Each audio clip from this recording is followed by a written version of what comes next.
Hello বন্ধুরা, সবাই কেমন আছো? আজ আমরা চলে এসেছি আবার একটা নতুন ভিডিও নিয়ে।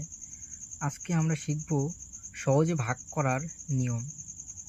তাহলে আজকে আমরা প্রথমে শিখব কি 2 দ্বারা ভাগ করার নিয়ম।